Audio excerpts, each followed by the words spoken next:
paru sehingga akan menyebabkan terjadinya sesak. Tapi sesaknya ini itu biasanya transien.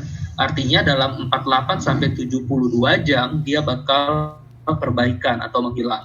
Nah, gambaran yang dapat kita temukan adalah kalau pada TTN itu kita bisa ngelihat adanya penebalan hilus ya. Jadi nanti pada sekitar hilusnya ini bakal tampak opasifikasi di sekitar hilusnya. Kemudian nanti akan ada air trapping. Jadi kalau kita lihat nanti selah-iganya agak sedikit melebar diikuti dengan pendataran dari diafragma. Nah, itu gambaran dari TTN.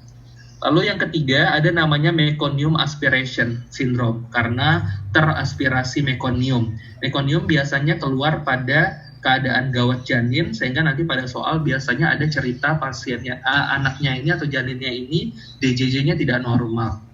Nah, nanti meconium itu bisa teraspirasi dan menyebabkan peradangan pada paru-paru yang bermanifestasi dengan kalau kita lihat di sini ada bercak-bercak juga tapi agak kasar.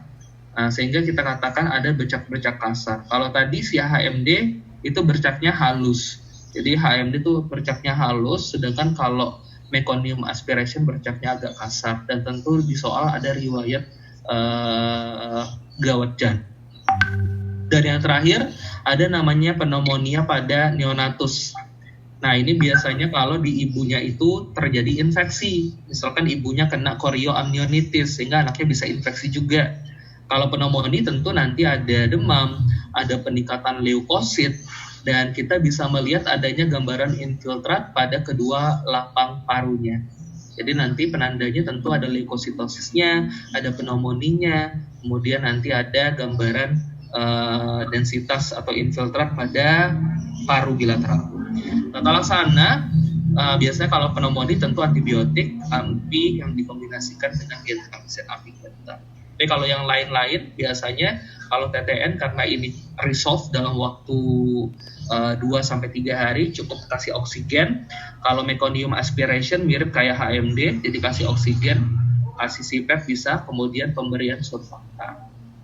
Sampai sini ada pertanyaan tentang asfiksia neonatorum.